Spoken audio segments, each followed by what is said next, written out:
అన్ని రకాలుగా దాన్ని చెప్పుకోవచ్చు.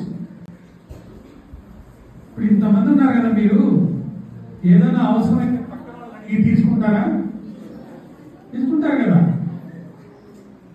తీసుకుంటారా? మీ దగ్గర పెన్సిల్ లేదు, పక్కన దగ్గర 2 పెన్సిల్స్ ఉన్నాయి, ఒక పెన్సిల్ అడిగి తీసుకుంటారా? తీసుకోరా? నాకు అసలు వినపడటం లేదు. ఓకే, ఇప్పుడు మీరు ఎవరినైనా మీ పక్కనే వాళ్ళని కొంత సమయం కాలం అప్పు కావాలని అడగండి. అడగండి మీ పక్కన వాళ్ళని, నాకు కొంచెం టైం అప్పు కావాలని అడగండి. ఇస్తారా? ఇవ్వలేదురా? కాలము ఎవ్వరు ఇవ్వలేదు. కాలం ఎవరైనా అప్పు ఇవ్వలేదురా? అంటే కాలము చాలా విలువైనది.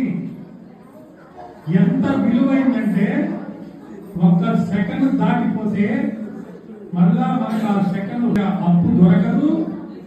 అంతేకాకుండా మనం ఉంటామో లేదో కూడా తెలియదు. మనము 1 సెకండ్ దాటితే అసలు ఏం జరగదో కూడా తెలియదు అన్నమాట. కాబట్టి కాలం కావాలని దొరకదా? అప్పు చేసి కూడా మనం సంపాదించలేము కదా.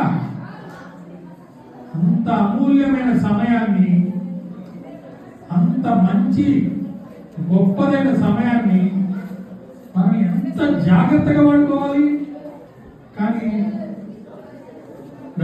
కాలం పోతే మళ్ళా రాదు, కాలం పోతే వస్తుందా? కాబట్టి కాలాన్ని మనం ఎలా వాడుకోవాలి? సద్వినియోగం చేసుకోవాలి.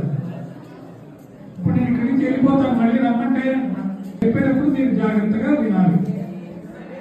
ఈ యొక్క అమూల్యమైన సమయాన్ని సద్వినియోగం ఎలా చేసుకోగలుగుతుంది చెప్పండి? ఎలా చేసుకోవాలి? మనం అనుకున్నటువంటి లక్ష్యాలని, ఉదాహరణకి 10వ క్లాస్ పిల్లలు ఉంటారు, వాళ్ళు 10వ క్లాస్ మరి ఏం చేస్తే వస్తుంది? మరి ఆ చదువు ఎలా చదవాలి?